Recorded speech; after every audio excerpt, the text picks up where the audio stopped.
we've actually unfortunately seen some of the signs of its progression. The gastrointestinal one, or the ingested one, comes from ingesting the undercooked meats, 1 to 7 day incubation period, and usually it's followed by, again, fever, abdominal discomfort, severe diarrhea, and nausea and loss of appetite. So my patients ask me, these are the 3 forms, they ask me, what can I do to prepare? Well, I tell them there's no sense in going out and getting gas masks. There's no sense in hoarding medications. We have to be confident that if this happens on a large scale, that our local and state authorities will keep us informed as to what to do next.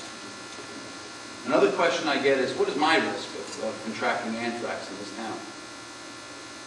I tell them very minimal overall. Unless you're in the exposed areas of Florida, Washington, and New York, and actually have been in the buildings, your risk is still extremely minimal. Well, how can I protect myself and my family? Well, like we mentioned earlier, the most important thing I believe to calm our fears in this is to be knowledgeable, to know as much as we can about this. We have to know that it is not contagious. We have to know that it doesn't spread from person to person. We have to know that if you're exposed, it's treatable with many antibiotics. We have to know that if exposed, these antibiotics are effective in preventing the disease. And we have to know that cutaneous anthrax, if treated early, is very treatable. Doc, can you give me a prescription for Cipro or one of the other antibiotics? My answer is no.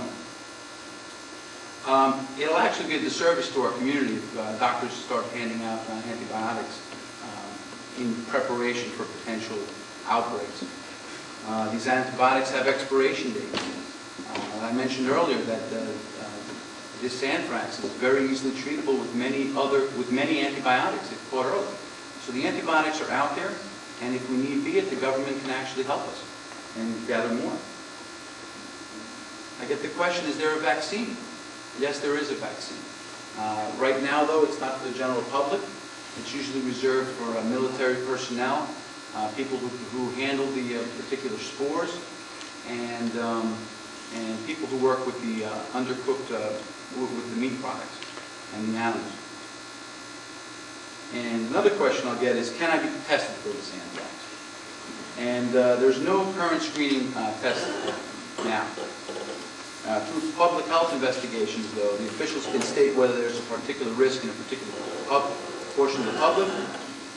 And all these things that we hear about nasal swabs and blood tests, these are not screening tests. These are done in a particular building that might have been exposed to see how extensive the exposure was and to see whether we need to treat people prophylactically.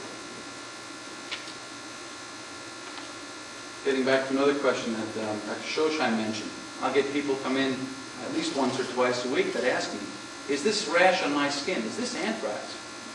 And I tell them, without exposure, it's extremely, extremely unlikely.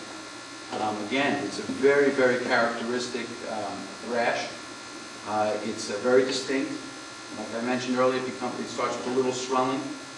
Then you develop a central area of ulceration in the middle, and it becomes blackened. And usually you can see that progress over days, and you can kind of follow that.